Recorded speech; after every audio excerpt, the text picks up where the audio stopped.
Hello viewers, welcome back to my channel. तो I hope आप सब ठीक होगे और थंबनेल देख के तो आपको पता लग ही गया होगा कि आज की जो वीडियो है वो हमारी होने वाली है आइल्स टिप्स एंड ट्रिक्स पे।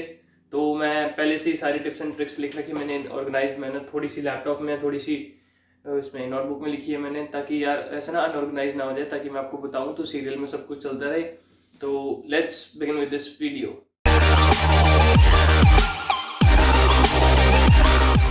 तो यार आप सभी लोगों को पता है कि हमारे आइल्स में 4 मॉड्यूल्स होते हैं, रीडिंग, लिसनिंग, स्पीकिंग, राइटिंग। तो हम स्टार्ट कर लेते हैं रीडिंग से। रीडिंग एक्चुअल में क्या होता है, रीडिंग होता है जैसे हम स्कूल में अनसिम पैसेज नहीं करते थे, बस वही चीज़ होती है, बट थोड़ा सा इसको मतलब हाई लेवल पे ले जाया जाता है क्योंकि ये आइल्स का एग्जाम है। ठीक है, तो आइल्स में देखो यार 3 पैराग्राफ आते हैं। आज सभी जो आइल्स की तैयारी कर रहे हैं इतना तो सबको पता ही होता है कि 3 पैराग्राफ होते हैं। तो यार 2 तरह का डिफिकल्टी लेवल होता है। एक तो ओवरऑल डिफिकल्टी लेवल होता है जो हमारी रीडिंग होती है, and then individual part 1, part 2, part 3 में जो हमारे 3 पैराग्राफ्स होते हैं उनका डिफिकल्टी लेवल अलग होता है। जैसे या तो ओवरऑल जो हमारा जो पैराग्राफ है उसकी डिफिकल्टी लेवल अलग है, एंड इंडिविजुअल की अंदर जो होगी वो अलग होगी। जैसे कि फर्स्ट थोड़ा इजी, सेकंड थोड़ा मॉडरेट, एंड देन थोड़ा हार्ड एंड लेंदी। ठीक है, तो बात कर लेते हैं यार। अगर आपने स्टार्ट आइल्स कर दी है तो वेल एंड गुड है, बट यहाँ पे मैं आपको एक सजेशन दे देता हूँ स्टार्टिंग में ही। अगर आपने आइल्स की तैयारी स्टार्ट नहीं की तो यार आप बुक्स पढ़ा करो। बुक्स पढ़ने से बहुत ज़्यादा फर्क पड़ता है। जैसे कोई भी बुक्स ले सकते हो आप, नॉवेल्स ले सकते हो, फाइनेंशियल बुक्स ले सकते हो। जैसे मेरी नॉलेज के लिए मैं ये पढ़ता हूँ, ठीक है, जैसे ये बुक्स है। तो इनको पढ़ने से क्या होता है यार, आपकी कंसंट्रेशन बढ़ती है, आपकी मतलब गेनिंग कैपेसिटी बढ़ती है, और आपका जो अपने क्या कहते हैं वो कैब बढ़ता है। सच में वो कैब में बहुत फर्क आता है इसमें यार। जैसे ये बुक्स है तो ये सिर्फ बुक्स नॉट ओनली आपकी मेंटल हेल्थ को अच्छा करती हैं, आपकी समझने की शक्ति को बढ़ाती हैं, उल्टा ये आपको मतलब एज आइल्स के लिए भी प्रिपेयर करती है। अगर आपने स्टार्टिंग में इनको पढ़ना स्टार्ट कर दिया तो जैसे रिच डैड पुअर डैड है, how to win influence friends and people है, थिंक एंड ग्रो रिच है। तो मैं अगर आपको इनको बाय करना है तो डिस्क्रिप्शन में लिंक दे दूंगा यार। बहुत अच्छी बुक्स है, आप एक बार जरूर इनको पढ़ के देखना। ठीक है, वर्थ इट है। कोई आपको मतलब बाद में से पछतावा नहीं होगा कि मैंने क्यों ली। ठीक है, तो अब यार इन बुक्स को पढ़ने से होगा क्या, इनके बहुत सारे बेनिफिट्स है। जैसे मैं आपको बताता हूँ, कंसंट्रेशन इंक्रीज होगी। एक्चुअली क्या होता है कि जब जैसे हम अपनी 12th पास आउट कर लेते हैं तो हम काफ़ी टाइम के लिए फ्री होते हैं, तो हमारा जो ध्यान है वो पढ़ाई से थोड़ा हट जाता है। मोस्ट ऑफ द पीपल जो होते हैं वो थोड़ा टाइम रुक के आइल्स की तैयारी करने लगते हैं। मतलब सबके केस में लागू नहीं होता, पर क्या होता है हमारी कंसंट्रेशन इतनी नहीं रहती स्टडीज़ में जितनी हम स्कूल टाइम में हमारे पास होती है। ठीक है, तो हम जब पैराग्राफ पढ़ते हैं ना तो यार हमारी कंसंट्रेशन एक तो उसके अंदर नहीं बनती, सेकेंडली हमारी जो रीडिंग स्पीड है वो बहुत ज़्यादा स्लो हो जाती है। हम उसको वर्ड बाय वर्ड पढ़ते हैं तो इतनी देर में तो सारा काम ही खलास हो जाता है। ठीक है, तो जैसे आपकी स्पीड स्लो है, आपने फर्स्ट पैराग्राफ पढ़ा, दूसरा पैराग्राफ जब तक आप पढ़ोगे तब तक तो सारा टाइम ही निकल जाना। तीसरा जो है वो आपकी वोकैब इंक्रीज होती है यार। वोकैब इंक्रीज होगी तो मतलब आइल्स में काफ़ी अच्छे बैंड आप ले सकते हो। वोकैब एक बहुत ही मेजर रोल प्ले करती है। दूसरा जो है यार वो गेनिंग कैपेसिटी। जैसे क्या होता है कि हम जब पैराग्राफ पढ़ते हैं फिर हम क्वेश्चंस पे जाते हैं तो क्या होता है कि हम अपना पुराना पिछला पढ़ा हुआ पैराग्राफ भूल जाते हैं। तो बुक्स को पढ़ने से क्या होगा कि जो आपकी जो गेनिंग कैपेसिटी है, जो लर्निंग कैपेसिटी है, आपको याद रहेगा कि आपने अभी थोड़ी देर पहले क्या पढ़ा। जिस वजह से अगर आप अगला क्वेश्चन कर रहे हो और आपने नेक्स्ट क्वेश्चन के भी कीवर्ड्स देख लिए तो यस आपको याद रहेगा कि आपने पिछली लाइन्स में क्या पढ़ा था, तो आप बहुत ईजिली उसका आंसर फाइंड कर सकते हो। ठीक है, तो ये कुछ बेनिफिट्स है। तो यार कमेंट में बहुत से लोग पूछ रहे थे कि आपने आइल्स कहाँ से किया। तो यार आपकी इन्फॉर्मेशन के लिए मैं बता दूं, मैंने आइल्स की आइल्स हब इंस्टीट्यूट से, जो कि है near bus stand Nehru park. यहाँ पे क्या होता है यार, जब भी जैसे भी हम इंस्टीट्यूट पे जाते थे ना तो हमारे हमसे फ़ोन्स लेके उसको साइलेंट पे लेके बाहर ही एंटर होने से क्लास में पहले बाहर ही रख लिया जाता था, जो कि एक बहुत अच्छी चीज़ है।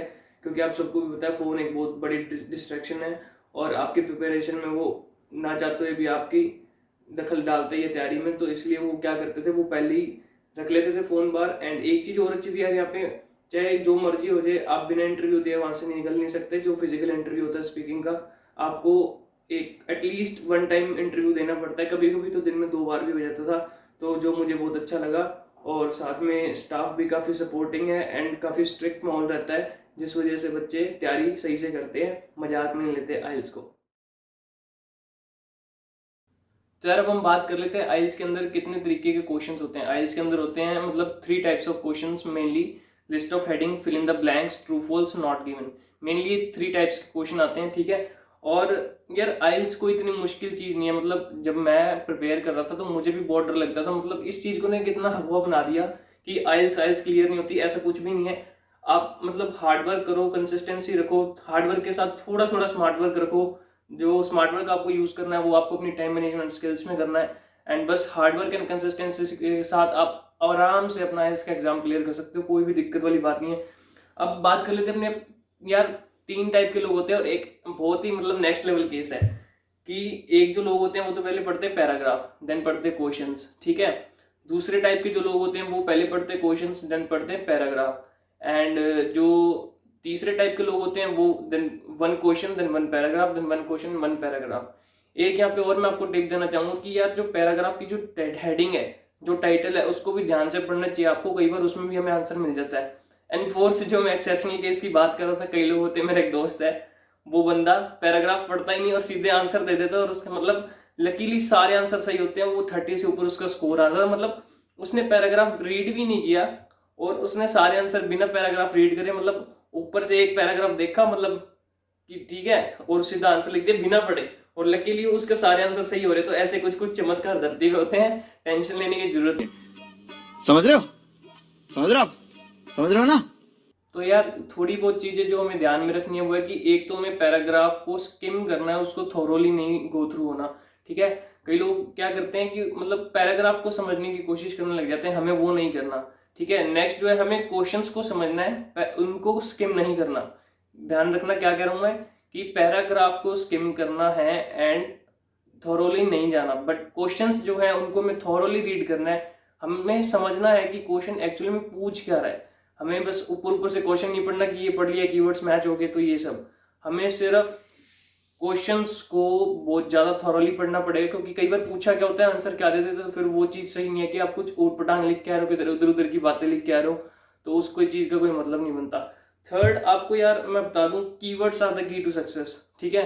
कीवर्ड्स आप अंडरलाइन कर लो, जब जैसे भी आपको, जैसे ऊपर मैंने 3 तरीके बताए, जैसे भी आपको सूटेबल लगता है। मेरे तरीके में क्या था, मैं तो one question then paragraph then question then paragraph ऐसे करता था, और मैं कीवर्ड सारे अंडरलाइन कर लेता था, ताकि मैं अगर अगला क्वेश्चन का एक कीवर्ड पढ़ लूँ तो मोस्ट ऑफ द टाइम क्या होता है कि आंसर सीरीज में होते हैं, तो आपको जल्दी से जल्दी आंसर मिलते रहेंगे, ठीक है। आपको मतलब ज्यादा इधर उधर पढ़ने पलटने की जरूरत नहीं पड़ेगी, आपको आराम से आंसर सीरियल्स में मिलेंगे।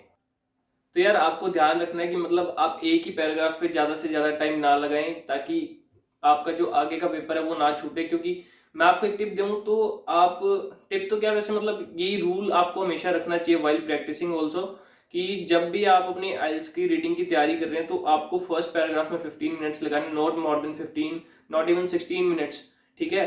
तो इवन कि आपका 15 मिनट से पहले पहले ही हो जाना चाहिए, वो इतना ईजी होता है। तो एंड सेकंड में आपको 20 मिनट्स एंड थर्ड में आपको 25 मिनट्स लगाने हैं। अगर आप इसी मतलब फ्लो के साथ अपना प्रैक्टिस करते रहोगे तो आने वाले टाइम में हो सकता है आपका जो रीडिंग का एग्जाम है वो 10 या 15 मिनट्स में पहले टाइम से पहले ही पूरा हो जाए और आपके लगभग आंसर सही हो, ऐसा पॉसिबल है, ठीक है। क्या करते हैं यार लोग, मतलब जब उनको आंसर्स नहीं मिल रहे ना तो वो उसी पे बैठ जाते हैं। तो अगर आप उसी पे बैठ गए तो आप भूल जाओ कि आप थर्ड पैराग्राफ को टच भी कर पाओगे, एंड बाय गॉड ग्रेस अगर आप थर्ड तक पहुंच भी गए तो वो इतना ज्यादा लेंथी होता है, या मतलब इतना 2 पेज का तो कम से कम होगा ही, ठीक है। और थोड़ा सा टिपिकल होता है, तो मतलब आप वहां पे जाके थोड़ा एंग्शियस और डिप्रेस हो जाओगे कि अब मेरे से तो ये नहीं हो रहा, तो आप 2 में करके आ जाओगे, 2 में लगभग आपके गलत हो गए तो आपकी आइल्स में रीडिंग में नहीं क्लियर होगा। तो आपको ध्यान क्या रखना है, आपको अगर आंसर्स नहीं मिल रहे तो आपको अगले पे शिफ्ट होना है और फटाफट से अपने क्वेश्चंस देखने हैं और आंसर्स करने हैं, ठीक है। और क्या करना है यार, जब हम अपने इंस्टीट्यूट पे जाते हैं तो वहां पे ना वॉल पे क्लॉक लगी होती है, ठीक है। तो हमें बार बार उस वॉल की क्लॉक, जो वॉल पे जो क्लॉक लगी है उस पर नहीं देखना, क्योंकि उस पर जब हम देखते हैं तो क्या यार हम एंग्शियस हो जाते हैं। एंग्शियस होने से क्या होता है, हमें घबराहट होने लग जाती है, फिर हम ना तो क्वेश्चन सॉल्व कर पाते हैं ना हम आंसर ढूंढ पाते हैं, कुछ भी नहीं हो पाता, ठीक है। सिर्फ और सिर्फ टाइम वेस्ट और दिमाग खराब होता है और कुछ भी नहीं होता। तो prevent looking at the watch at the institute, ठीक है। और जो आप प्रैक्टिस कर रहे हो वो मतलब आप इस तरीके से करो कि आपको पता लगता रहे कि आपके 15 मिनट्स हो गए पैराग्राफ 1 में, then you have to shift to the next, ठीक है। तो इसी तरीके से आपको खुद से प्रैक्टिस करनी पड़ेगी कि आपको 15 मिनट्स एटलीस्ट हो चुके हैं, आप और इस पर टाइम वेस्ट ना करो।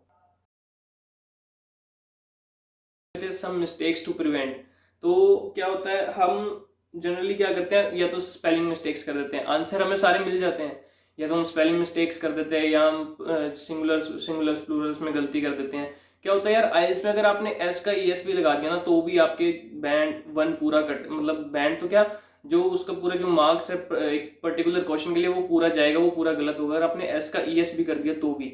ठीक है, क्योंकि यार ये आइल्स का एग्जाम है, कोई ऐसे क्लास का एग्जाम नहीं है। ठीक है, ये कोई जनरल इंग्लिश का टेस्ट नहीं है, तो आपको बहुत ही ध्यान से ये चीजें करनी पड़ेगी, और टाइम मैनेजमेंट को ध्यान में रखते हुए सब कुछ करना पड़ेगा। और यार जो यहाँ पे मेन जो दिक्कत आती है, मेन लोग ना इंस्ट्रक्शन ही केयरफुली नहीं पढ़ते।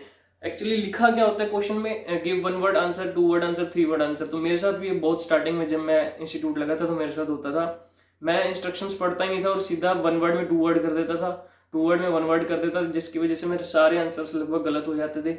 ठीक है, और तो आपको ये चीज ध्यान में रखने के ऊपर पहले इंस्ट्रक्शंस ध्यान से पढ़ो कि वो मतलब किस वे में उसको आंसर चाहिए, किस फॉर्मेट में आंसर चाहिए, उसी हिसाब से उसको आंसर दो, तभी आपके चांस हो सकते हैं कि सही हो आंसर सही होने के।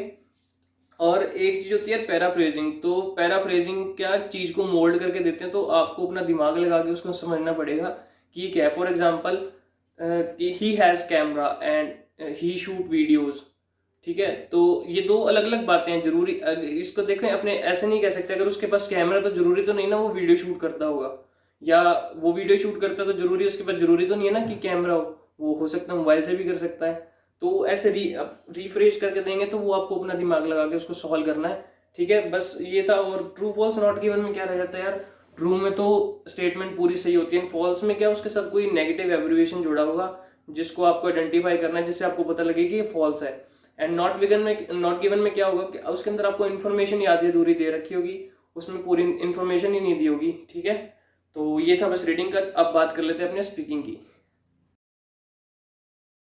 अब आ जाते हैं यार स्पीकिंग पे। स्पीकिंग पे क्या होता है यार, ये ना बहुत सारे लोगों को फोबिया होता है स्पीकिंग से, बट मेरे केस में मेरे को कोई फोबिया नहीं था, मैं बिल्कुल कंफर्टेबल था स्पीकिंग देने में। पर मेरा एक फ्रेंड है, तो उसको बहुत ऐसे ना मुश्किल आती थी फेस टू फेस इंटरव्यू देने में।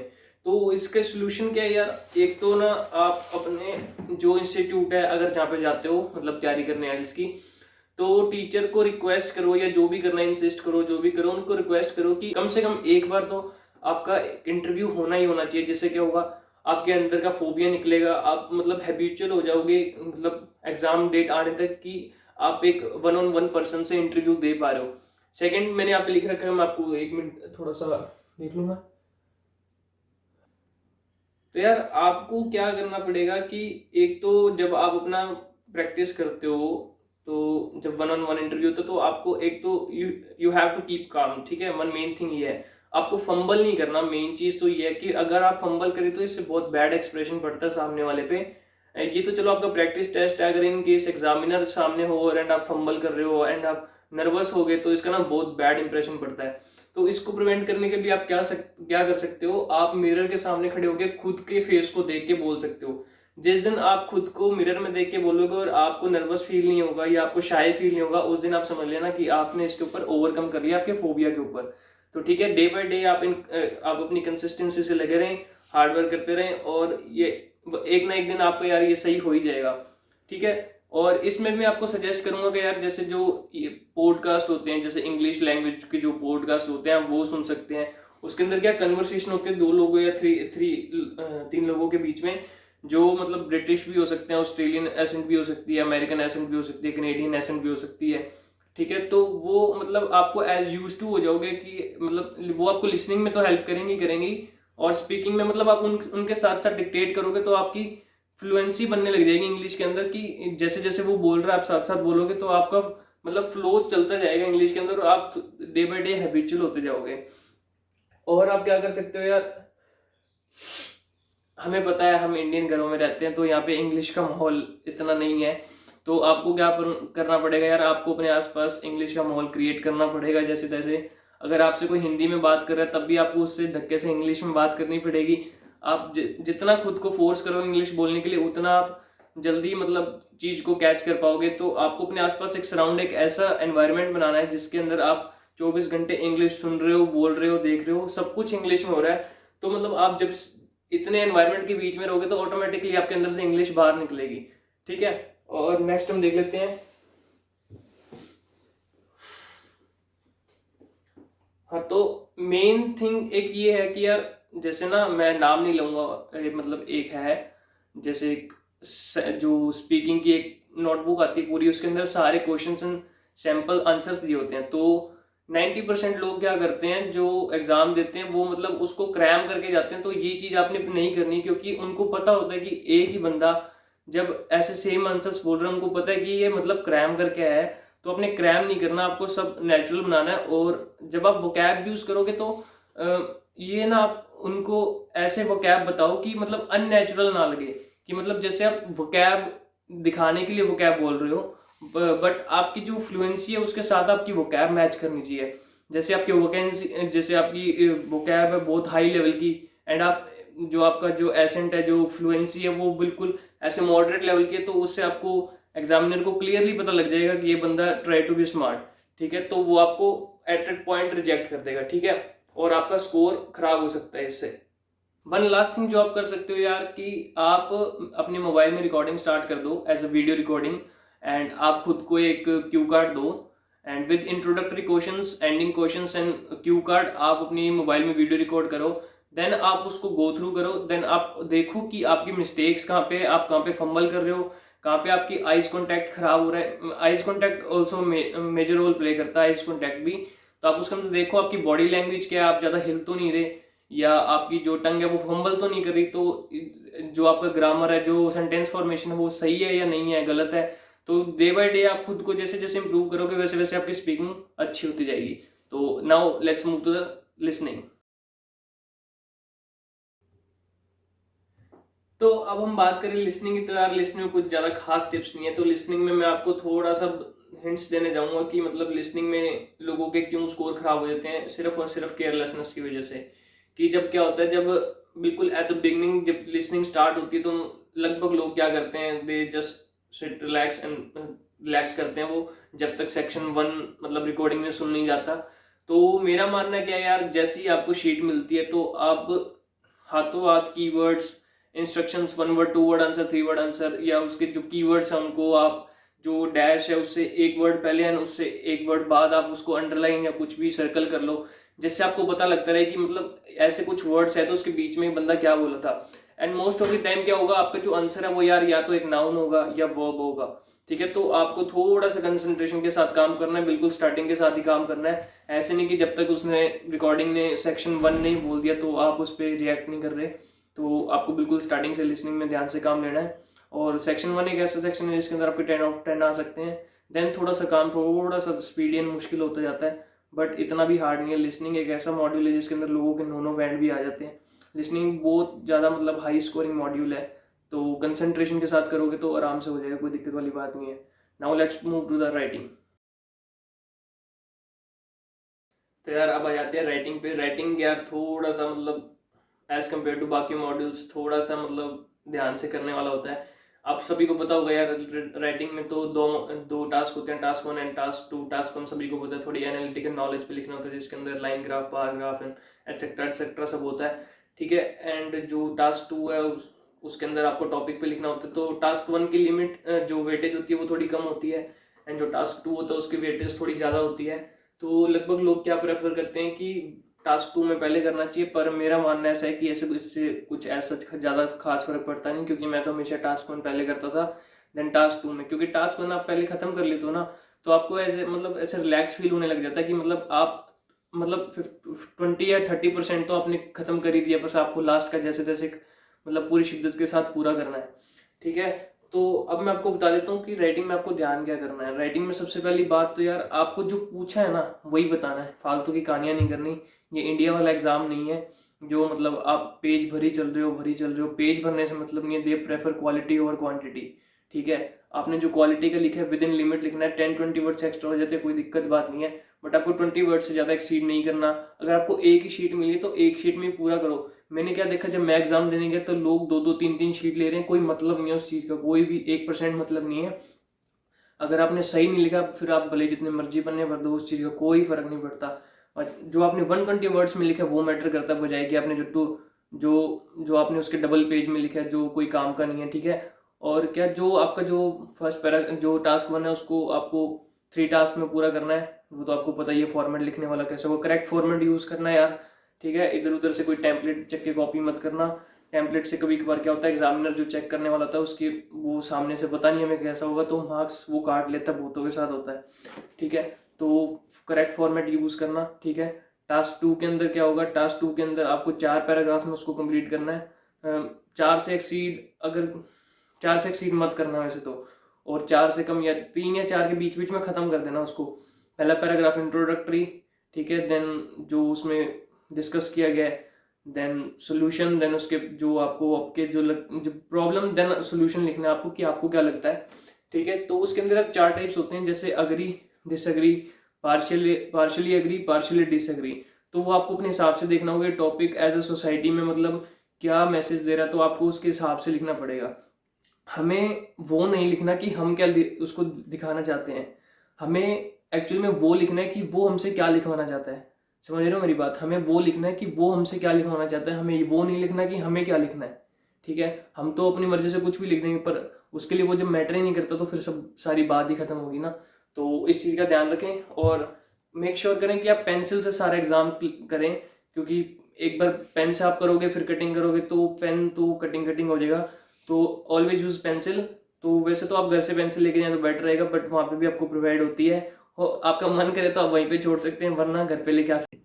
बहुत तेज हो रहा है, बहुत तेज हो रहा है। तो आज के ब्लॉग में बस इतना ही, तो मिलते हैं अगले ब्लॉग में। 1 मिनट, अगर आपके दिमाग से निकल गया होगा ब्लॉग देखते देखते, मैं आपको दोबारा से एक बार याद दिला दूं कि ये बुक्स एक बार जरूर पढ़ के देखना। आपको मतलब बहुत अच्छी फील होगी यार। ये मतलब बुक्स ऐसी है, इनको मतलब मैं भी सोचता था कि कुछ नहीं है, सब बकवास होता है, ऐसा कुछ भी नहीं है, बट जब से मैंने पढ़ी है ना, आप मानोगे नहीं। ये जो बुक है ना, रिच डैड पुअर डैड, इतनी बेस्ट बुक है ना। मैं एक बार इसको पढ़ चुका हूँ, मेरे इसको दोबारा पढ़ने का मन कर रहा है, बस अब मैं इसको जल्दी से दूसरी बार स्टार्ट करने वाला हूँ, क्योंकि राइट नाउ अभी ये मेरी बुक ये बस ख़त्म होने वाली है, तो मैं इसको स्टार्ट करूँगा। ये मैंने यार हाफ पढ़ ली, ये हाफ में पढ़ूंगा, मेरे को भी टाइम नहीं मिल रहा थोड़ा, ठीक है। इनके साथ ही एक बुक और है, वो बार पढ़ी है, the power of your subconscious mind and the richest man in Babylon. तो मैं डिस्क्रिप्शन में इसका लिंक डाल दूंगा, तो आप वहाँ से बाय कर सकते हैं, वरना आपके नियरेस्ट स्टोर पे मिलता होगा कोई बुक स्टोर से, तो आप वहाँ से भी ले सकते हैं। तो thank you for watching this video. If you like the video, like, subscribe and share.